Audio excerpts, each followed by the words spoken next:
Right. I have brought corrugated cardboard, not glamorous cardboard either. It was the side of a box containing 12 tins of tomatoes, and it has a crease through the middle which I refuse to describe as character. Wooden clothespins, 24, standard spring type. Cotton string, one roll approximately 80 meters, though I haven't measured what remains. And I have brought dry beans, 4 kinds mixed together: black beans, lentils, chickpeas, and red kidney beans. They are ordinary, but ordinary at several scales. Of course, you brought a fractal pulse. No, I brought beans. Excellent. We're already observing the rule. The partitions are up.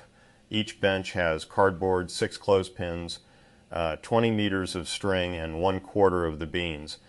Nobody sees another bench. We have 45 minutes, 1 mechanism each. No declared purpose required. What counts as seeing?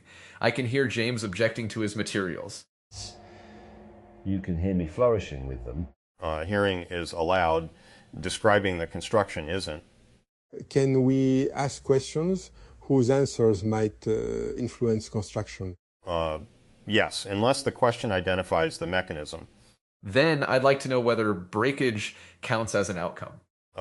Yes. That was alarmingly quick. It's cardboard. Cardboard can be emotionally expensive if folded wrongly. That's interesting. I was about to score my folds so they'd become irreversible, and now I'm wondering whether I was treating irreversibility as proof that I'd begun. A fold is not truly irreversible. It changes the space of later folds. That is different. There speaks a man who has never attempted to return a road atlas to its original condition. On the contrary, the road atlas is an excellent demonstration. The sheet remains continuous, but the history of compression creates preferred directions. You can flatten it, but it remembers where compliance became cheap. 7 minutes have passed. Jamie's mechanism is apparently a clock made of disapproval. No description of mechanisms. James, are you always this talkative when you can't see what the other person is doing? Not always. Sometimes I breathe heavily enough to communicate disappointment without words. That tracks.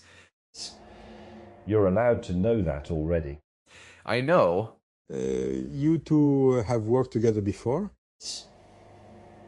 We spent an afternoon failing to decide what an afternoon should be permitted to mean. That's fair. We also moved a bicycle out of a hedge. An implausible bicycle? You can't keep using the adjective as if it were a technical classification. Its back wheel was in a hawthorn, its front wheel was pointing at a drainage ditch, and there was no visible cyclist.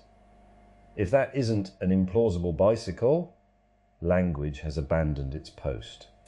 Well, was the bicycle functional? Enough to be moved. Then it wasn't entirely implausible. Thank you, Jamie. I'm delighted that the tribunal has expanded. The bicycle's location was improbable under one model and unsurprising under another. Perhaps a child abandoned it. Perhaps it fell from a vehicle. Perhaps the hedge was the least unlikely endpoint of a long sequence of ordinary events. Or perhaps it was simply an implausible bicycle. Benoit, are you sorting the beans? That question is very close to identifying the mechanism. I can hear you sorting the beans. Then you possess evidence and do not require my confession. I can hear James cutting cardboard with something he wasn't issued. It's my key. It is not a cutting tool. It is merely behaving like one under difficult circumstances.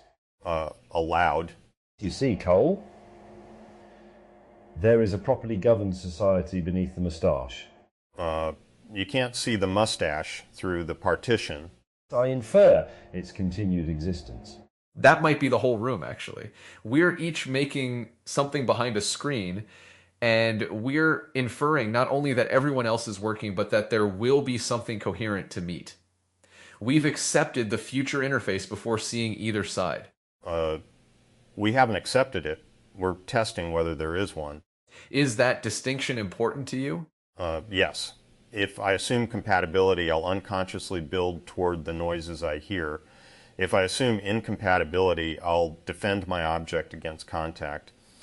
Testing allows either result. But the noises already enter your construction. There is no untouched independence. James's scraping changes our tempo. Your time announcements change our decisions. Calls, questions make distinctions available that weren't available before. That doesn't prevent a test. It defines the conditions. Agreed. I'm pleased you settled that, because I have accidentally made a very small hat. For what? That would identify the mechanism. You just identified part of it. No, I identified an embarrassing intermediate state. Many mechanisms pass through the topology of a hat. Name 3. A funnel, a conical bearing surface, and a rain shield. Also a hat. That's 4. We're doing excellent science. 22 minutes. I'm going to ask a dangerous question. Does a mechanism need a stable state? No. It needs at least a describable change, I think, though description can come afterward. I'm not convinced. A doorstop is a mechanism whose highest aspiration is to prevent describable change. It converts load and friction into resistance. There's change inside the material even when position stays fixed. That seems rather unfair to stillness. You've turned it into covert activity. Maybe stillness is an externally observed result, not an internal absence. A stopped action can require an active constraint. You've been thinking about stops. Yes. I shan't ask for the paperwork. There isn't paperwork. There is string, and it is currently proving more persuasive than my first idea. Persuasive in what sense? It keeps finding the shortest route between two things I wanted to keep conceptually separate. That's what tension does. I know, but it makes visible how much language lets me pretend that constraints operate locally. Pull here and the effect appears over there. The distance between is not explanation, it's transmission. Unless the string sags, stretches, catches, or winds around an obstacle, then distance has structure. There, that's why I asked. I was already making the string too clean. Mine is filthy, if that helps. It has tomato box dust on it and has become attached to my sleeve. Don't optimize the material out of the mechanism. I'm not. The material is presently optimizing me into the mechanism. A maker often enters through inconvenience. Or poor clamping. Those explanations can coexist. Can I say something without it becoming the theme? That depends largely on whether you say it in the voice people use when announcing a theme. I like that nothing here has to improve anything. I keep noticing the absence of a burden I usually don't notice until it's removed. What burden? That the object must justify the time. Usually the justification sneaks into the design early. It needs to detect, preserve, prevent, prove, or teach. Here, if I make a cardboard thing that moves twice and collapses, I haven't failed a constituency. You may still disappoint the cardboard. I can survive that. Improvement is peculiar because it requires a selected scale.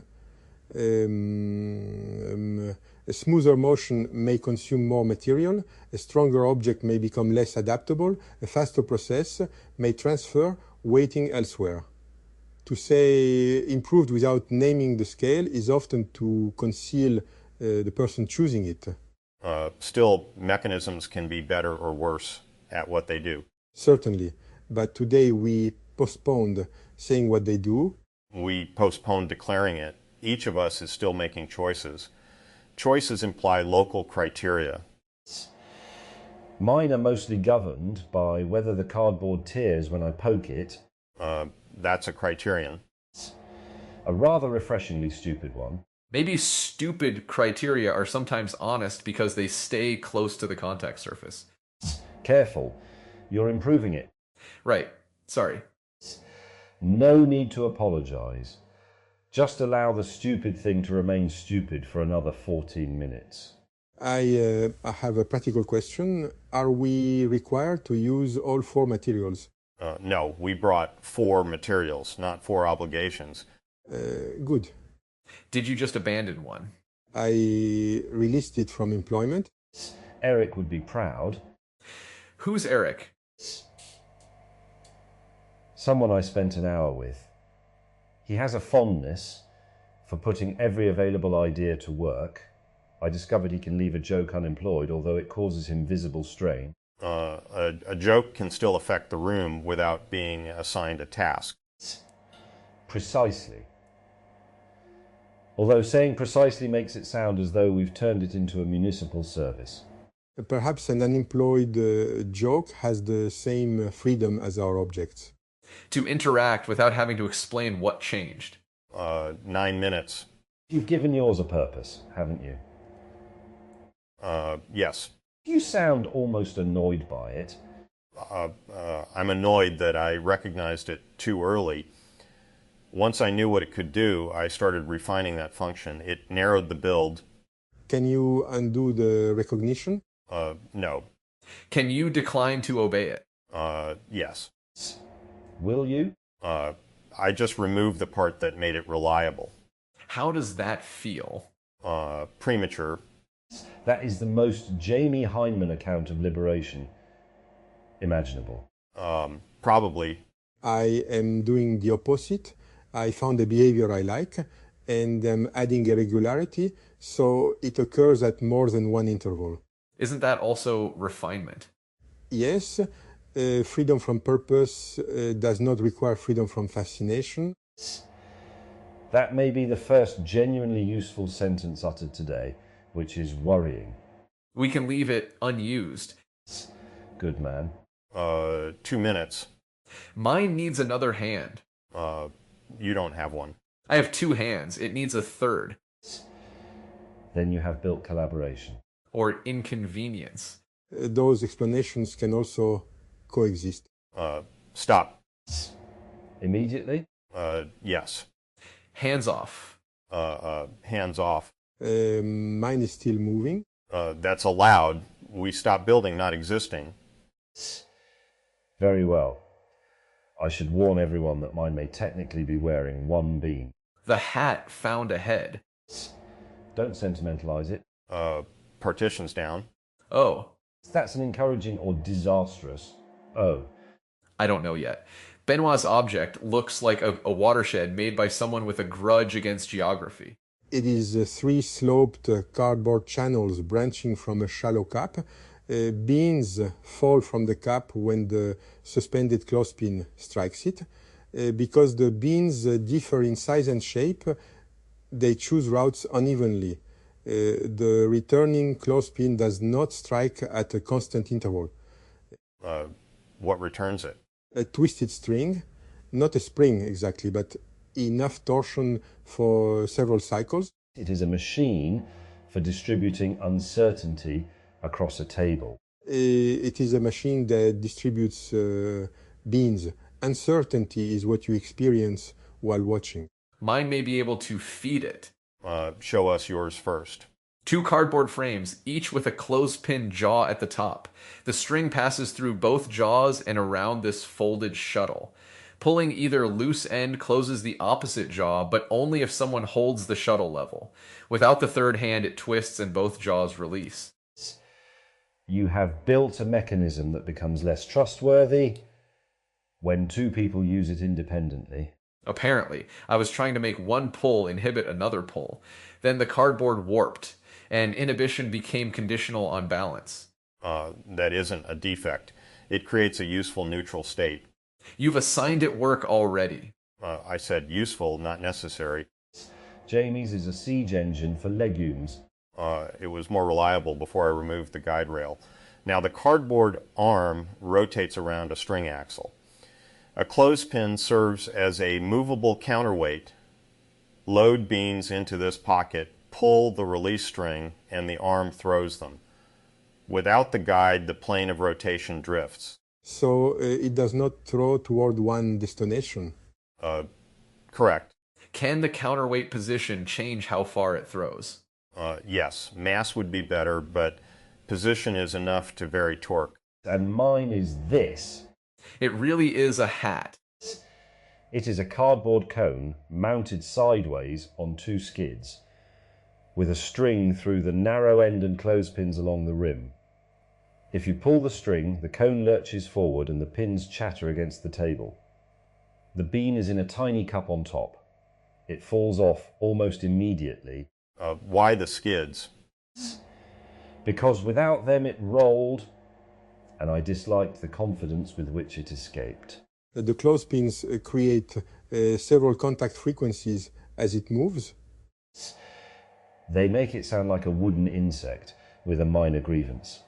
We have a distributor, a conditional linkage, a variable catapult, and an aggrieved insect. Put him in the middle. No modifications yet.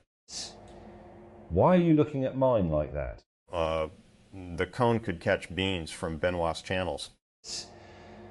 It could also fail to catch them with tremendous distinction. Let us first place it without lining it carefully. The point is discovery, not forced compatibility. I can put my two jaws on either side of Benoit's cup. If the shuttle hangs below, James's machine might hold it level when it passes underneath. You're proposing that my insect become your missing hand? Briefly, I'm willing to lend it, provided we don't start calling it a stakeholder. My release string can connect to Cole's opposite jaw. If his jaw closes, it pulls my release. Then we have already imposed the sequence. My cap, James's passage, Cole's balance, your throw. is imposing a sequence against the invitation. No, but let us notice that interaction does not arrive pure. We are arranging it now. The objects did not independently crawl toward one another. They have geometric affordances. We're matching them. That's enough. I agree with Jamie. 4 people pushing contraptions into a heap and then declaring emergent harmony would be intolerable. What threshold would make the interaction feel discovered rather than narrated? A behavior none of us designed individually. And one that depends on actual differences in the objects, not merely on our claim that everything influences everything. Preferably accompanied by a funny noise. That's 3 criteria. Let's assemble the obvious chain and see where it fails. A phrase responsible for most British engineering. Benoit, rotate your distributor 10 degrees clockwise. Cole, move the left frame closer. James, put the insect on the string runway, but don't pull it yet. It doesn't like being commanded. You built it 15 minutes ago. Youth is not consent. James. All right, it's in place. I will wind the torsion string 6 turns, no, 7. The asymmetry is more visible at 7. Ready. I'm holding neither end. The system should begin from Benoit's mechanism alone. Release. 1 bean, 2 lentil, nothing. Nothing, chickpea. There it goes. The chickpea hit James's cone but didn't move it. Not enough momentum. My machine has standards. Wait. Another kidney bean. Still nothing. The beans can't initiate the insect. Someone has to preload James's string. Then Benoit doesn't start the chain. Perhaps the chain is the wrong shape. Can we avoid a chain altogether? Chains become terribly offended if the 4th thing doesn't behave as a conclusion. Suggestions. Put your catapult facing into Benoit's cup. It throws the beans back up the channels. Mine can crawl underneath Cole's linkage independently. We'll have 2 interactions, and perhaps they'll interfere. That's less elegant. Exactly. I prefer it. A loop that returns beans through the distributor will not restore the initial state. Each return changes which beans are available and where they collect. My arm won't reliably hit the cup without the guide. You removed reliability deliberately. I know. Do you want it back? No, I want to see the miss pattern. There we are. Fascination has defeated employment. Temporarily. Place the catapult here. The missed beans will land near one of my outer channels. Some may still return. And I'll lower my shuttle until James's cone can lift it from beneath. When the insect leaves, both jaws open. Jamie, attach your release to the right jaw, but loosely. I don't want it to fire every time. Why not? Because then we're manufacturing certainty. Let the pull depend on how squarely James passes under the shuttle. All right. I need someone to hold my string at the far end. I will. That leaves Jamie loading the catapult and Benoit winding the distributor. We've all entered the mechanism. Through inconvenience. And poor clamping. Those explanations can coexist. We've become unbearable. Shall we run it? Load 2 chickpeas, 3 black beans, 1 kidney bean. Distributor wound. Linkage neutral. Insect resentful. Go. Pulling. It's under the shuttle, hold. Release engaged. The catapult fired 3 beans. 1 entered the central channel. And the insect has stolen a chickpea. My left jaw closed after the insect passed, not during. The string snagged on a clothespin. That pulled the release a second time. Empty throw. No. It struck the suspended clothespin. Which struck the cup. The distributor restarted. And now it's raining lentils into the hat. Don't touch anything. I wasn't going to. Watch the outer channel. The kidney bean is lodged at the fork, so the smaller beans divert around it. The accumulating beans are changing the slope. My left frame is leaning against the pile. That increases tension on the release. So the beans are slowly cocking Jamie's catapult. Not enough to fire. Unless James's insect returns and lifts the shuttle again. It won't return. It has completed its migration and is sitting over there looking smug. The string still runs through it. Pull the opposite end. That makes it walk backward, which is aesthetically upsetting. Do it. Fine. Backward insect. Shuttle rising. The leaning frame has altered the geometry. Both jaws are closing together. Release. Good Lord. It threw the bean pile, not the loaded pocket. The cardboard arm scooped from below because the base tilted. Most of them missed the cup. One landed in my tiny top cup. The hat has been rebeamed. And listen. The lentils caught in James's clothespins are rattling as the cone settles. Your funny noise. Behavior none of us design individually depends on the differences among the objects. Funny noise. It passes. Passes what? The threshold we named. I know, but I felt the room tighten when you said it passes. As if the whole mess had just become admissible. That wasn't my intent. I believe you. I'm noticing my reaction, not assigning yours. Perhaps it can pass without graduating. Or pass through rather than pass judgment. The interaction crossed our chosen boundary. That does not make the boundary sovereign over what happened. Fair. It crossed the threshold. That lands differently. The machine remains entirely unemployable, I'm relieved to report. It could sort beans by ballistic response. Jamie. Could. Doesn't have to. The sorting would be unstable because each bean changes the apparatus by landing. That instability is the interesting part. We're all doing it now. Function is rushing in after the fact, trying to take custody. It always does. See a thing wobble twice, and someone applies for a grant to optimize the wobble. Optimization isn't inherently hostile. No, but it does tend to arrive wearing a lanyard. What if we don't preserve the configuration? You mean dismantle it? Not ceremonially. Just return the materials to 4 piles before we leave. No diagram, no name. We'll remember something, obviously, but the arrangement won't become an object waiting for tomorrow to justify it. Why prohibit a diagram? I'm not sure I want to prohibit one. I'm testing my impulse.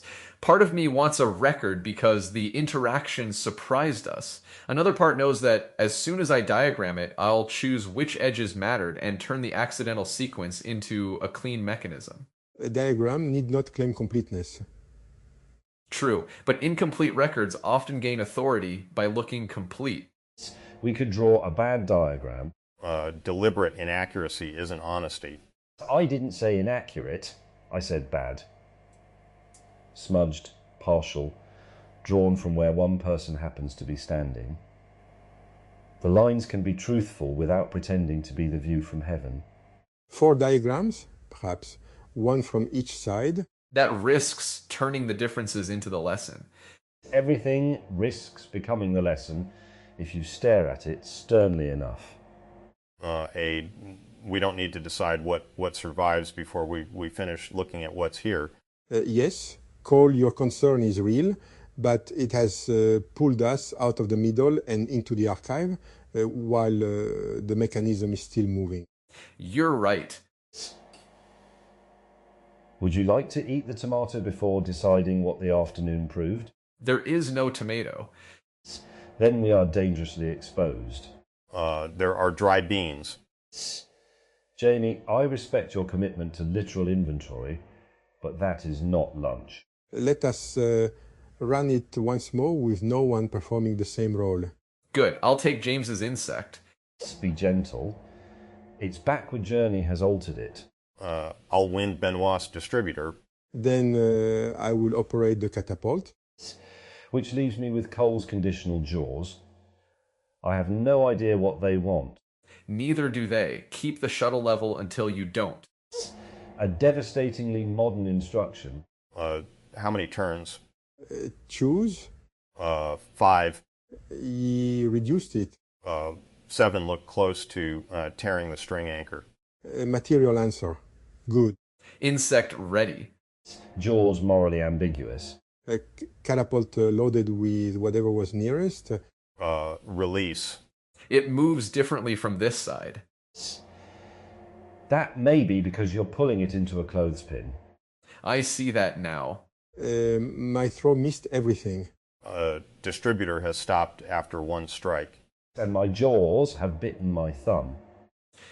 Are you all right? Entirely. It's a clothespin, not industrial agriculture.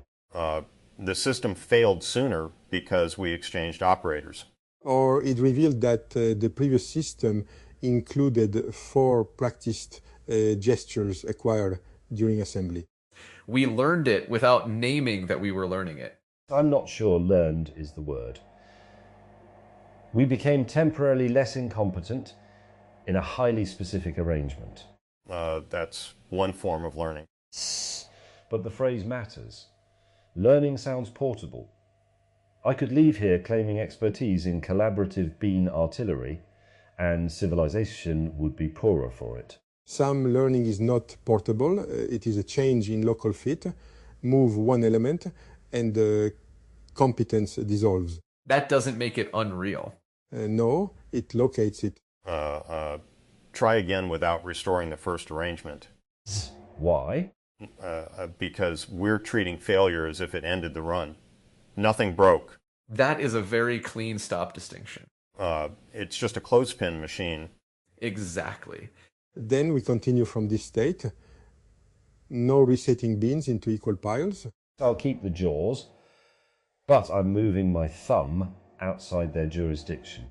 I'll pull the insect around the obstruction instead of through it. I can restart the distributor by tapping the table, not the cup. And I will aim the catapult at the empty region between the objects. That sounds willfully pointless. I want to see whether the miss has an edge. Ready. Moving. Shuttle level, mostly. Tap. Firing. The beans hit the insect's string. Which shook the shuttle out of my hand. Both jaws open. The release string snapped back and struck the distributor. And now every remaining lentil is leaving at once. There's the rain again. More of them are landing in the cone this time. The cone's getting heavier. It is advancing by itself. No, the floor is slightly inclined. Do not ruin this for me. It's still advancing. Toward the audience. They've been very patient. Perhaps they deserve a small cardboard animal full of lentils. Stop it before it leaves the table. I thought we were respecting its autonomy. James. Caught? The second interaction was richer than the first. And less repeatable. Do those oppose each other? Not necessarily. But if we ran it 10 times, we'd need to decide whether we were studying the mechanism or consuming it. Because the cardboard creases, the string frays, the beans migrate, and we adapt. Repetition would not sample one fixed thing, it would trace a coupled history. Also, we'd become better at rescuing the insect before it attacks the front row.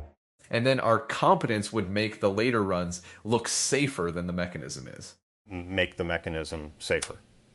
Operator adaptation is part of many real systems. Yes, I'm separating two questions. What the arrangement does with unfamiliar operators, and what the arrangement plus us becomes after several runs. Both honest, neither substitutes for the other.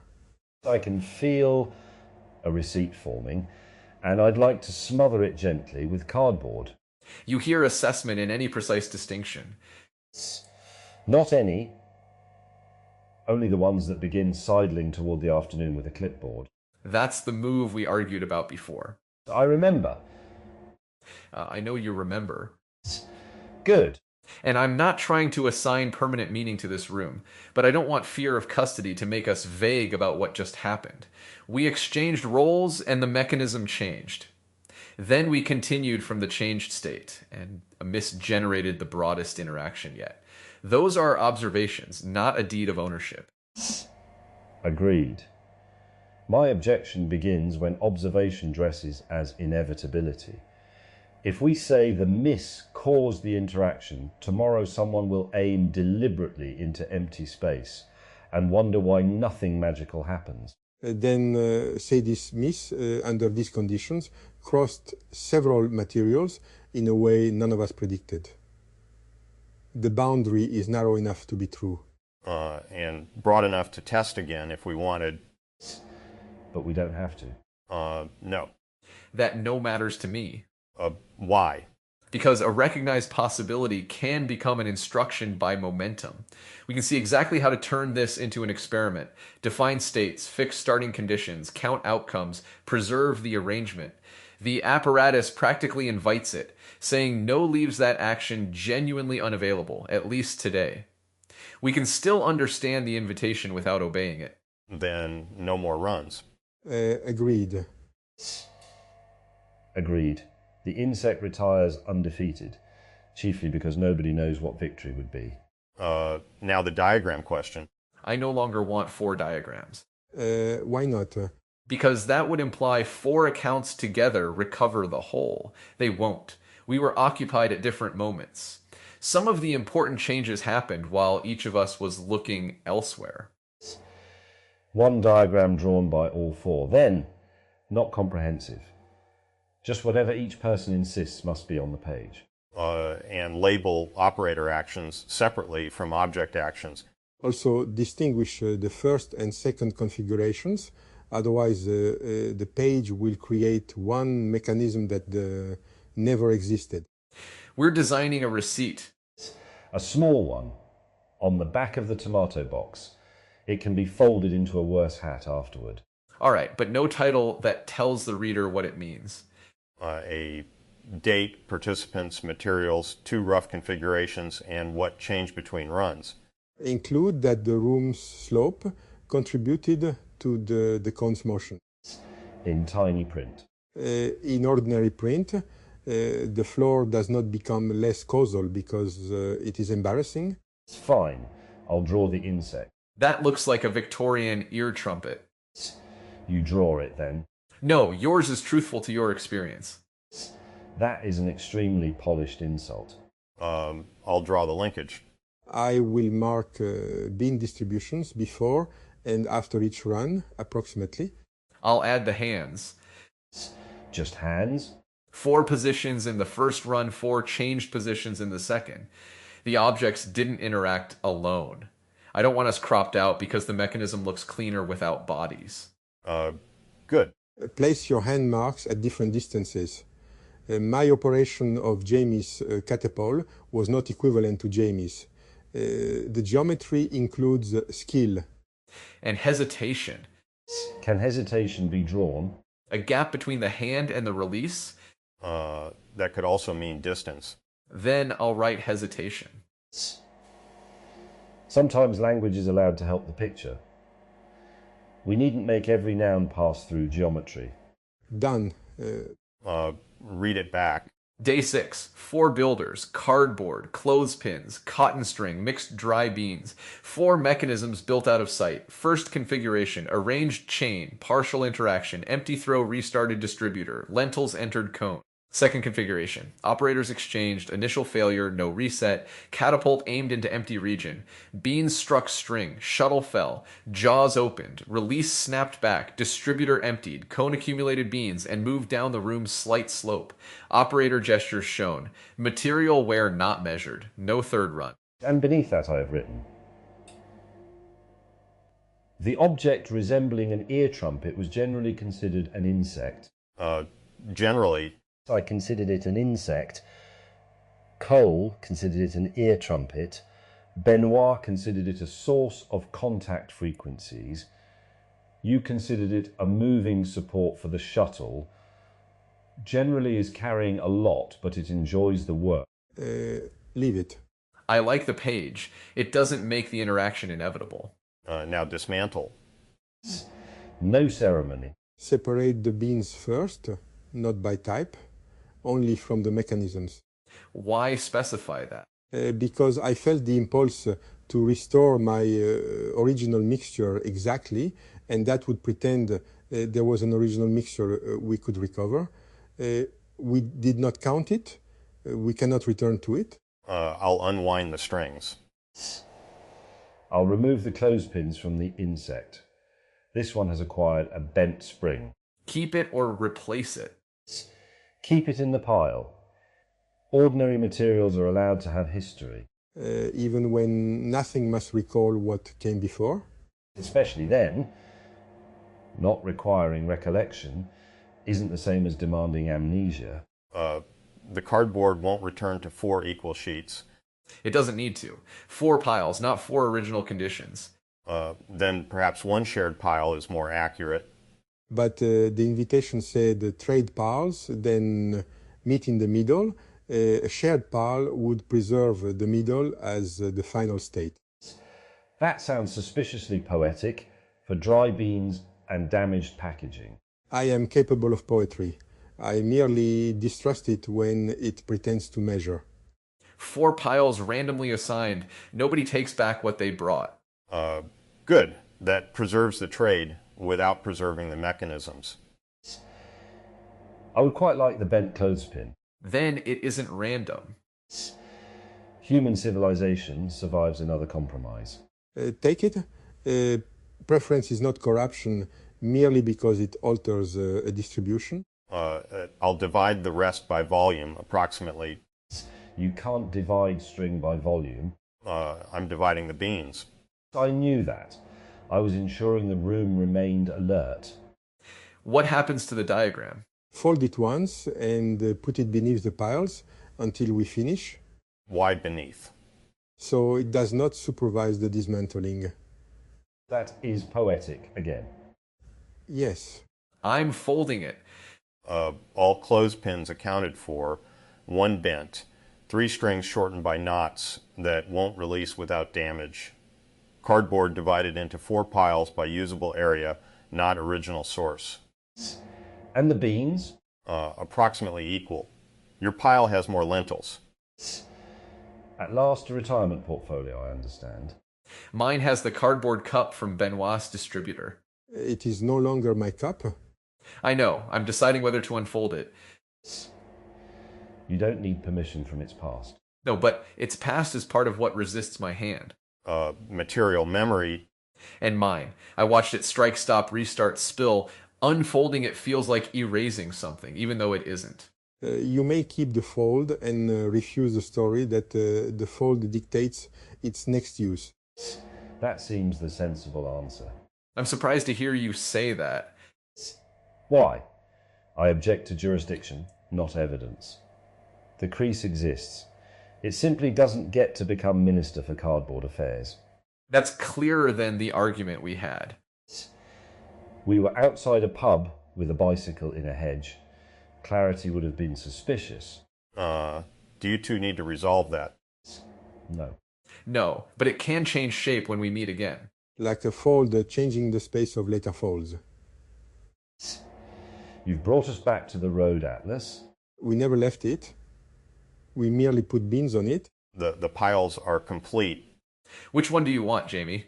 The one with the shortest string. It forces a different scale. I will take the pile with the broadest uncreased cardboard. I have already stolen the bent clothespin, so give me whichever pile moral accounting recommends. Then I'll take the cup and the string with the snag. The folded diagram remains. Put it in the empty tomato tin box, assuming the box still exists somewhere and hasn't become an archive with a lanyard. Or leave it in the middle after we go. For whom? Not for anyone in particular. It can remain without becoming a message. Anything left in a shared room becomes available to others. That doesn't make it a message, but it gives it consequences. The audience might look at it after we leave. They've already seen more than the page contains. Then the page cannot function as their receipt. It would be residue.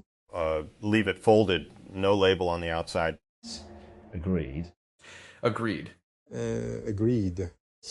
Well, 4 ordinary materials went in and 4 rather less ordinary piles came out. The materials are still ordinary. I'm glad you corrected that. Why? Because I was about to make transformation compulsory. As if an afternoon is only real if its objects emerge enchanted. Nothing became extraordinary. We attended to ordinary differences long enough for them to become visible. And then stopped. A real stop. No epilogue. This is the epilogue. Rather efficient. Take your piles. And leave the middle empty except for the folded page. Yes. Good. Tomorrow the bent clothespin may become a clamp, an axle, a decorative failure, or nothing at all. And none of those has to explain today. Though the bend will still alter what is possible. That's enough. From my seat in the audience, I came to see whether hospitality could preserve boundaries, appetite, and an ending without converting them into measurements. The room answered indirectly. Boundaries can be real without pretending isolation. Appetite can guide work without becoming a specification. And an ending can stop intervention while permitting consequences to continue. Attention anchors. Testing allows either result. Jamie's distinction between assuming compatibility and testing for it landed immediately. In systems work, assumptions about compatibility leak into design before the test begins. One builds toward expected success or armors against expected failure. A genuine test preserves the possibility that no interface exists. That is both an engineering discipline and a form of respect. There is no untouched independence. Benoit corrected any fantasy that the partitions produced independent objects.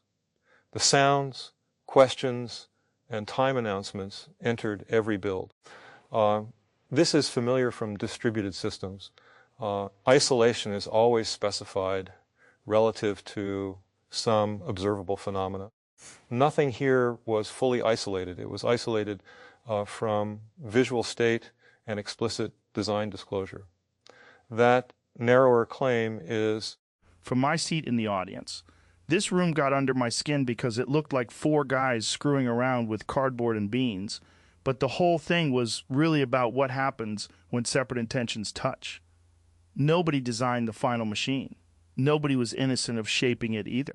That middle zone between control and magic is where most conversations about institutions, technology, and collective behavior become dishonest. The first anchor was Jamie saying, testing allows either result. That sounds simple, but it is brutally hard. People say they are testing something while secretly requiring validation. I do it when I want a strange claim to be true, and skeptics do it when they want the claim dead before examining it. Jamie's formulation means incompatibility has to remain an acceptable result. Otherwise, it is a ceremony, not a test. Then Benoit answered, there is no untouched independence. That landed because the partitions initially felt like a clean experiment. 4 people, 4 builds, no peeking. But everybody could hear scraping, questions, jokes, and time calls. The information environment changed them. That is exactly what happens when people pretend individuals are isolated decision. From my seat in the audience, I walked in on curiosity and ended up seeing a miniature protocol launch. 4 independent builders had limited information, shared base resources, soft crosstalk, and no declared application. Then their outputs met, failed the first integration, got recomposed, and produced behavior nobody specified. That is basically the part of systems building everyone cleans up afterward, because the actual path looks too contingent for the story investors, users, or engineers want to tell. My first anchor was, we're testing whether there is one. Cole described an accepted future interface. Jamie refused the premise. That distinction landed hard. Teams constantly act like interface compatibility exists because a roadmap says 2 components will meet. Then both sides unconsciously build toward rumors about the other. Jamie's framing holds compatibility as an empirical question. You do not need hostility toward integration. You need the failed handshake to remain a valid outcome. If I assume compatibility, I'll unconsciously build toward the noises I hear. That is exactly how supposed independence gets gamed without anyone cheating. Participants infer what the benchmark rewards builders owe. From my seat in the audience, I came to watch whether self-knowledge would become causal or remain a dashboard. It became causal several times, but the important discovery is that causality did not always mean improvement. Sometimes a person recognized the optimization gradient and deliberately stepped sideways. Attention anchors. Testing allows either result. Jamie's distinction between accepting compatibility and testing for it is institutional design in miniature. Assume compatibility and you overfit to ambient signals. Assume incompatibility and you armor every interface. A test preserves optionality while still permitting contact. That is how open systems should meet. Not through compulsory harmony, but through that can report failure without declaring an enemy. There is no untouched independence. Benoit supplied the correction immediately. The partitions did not create isolation. They changed the bandwidth of influence. Scraping, timing calls, questions, and jokes all entered the builds. This matters well beyond the room. Independence is usually an engineered approximation, not a natural state. The honest experiment names its contamination pathways and tests within them. Don't optimize. From my seat in the audience, I came out of curiosity and watched 4 men make a splendid nuisance out of cardboard, string, pegs, and beans. What I want to keep is not the contraption itself. It is the evidence of how craft behaves before anybody has polished the story. Attention anchors. A fold is not truly irreversible. Benoit's next thought mattered even more. The material remembers where compliance became cheap. That is true of cardboard, bodies, performances, and lives. You may flatten the atlas, but certain routes offer themselves again. Habit is not fate. It is a preferred direction left by pressure. A working actor needs to know the difference, because a familiar choice can feel inevitable when it is only cheaper. Testing allows either result. Jamie gave compatibility no sentimental guarantee. He did not say the pieces ought to belong together. He allowed the test to say no. That is professional seriousness. You do not help a scene by insisting it works. You put it on its feet and discover what survives contact, an embarrassing intermediate state. James named the small hat before it became his insect. Every honest piece of work has such a state. From outside it looks foolish. From inside it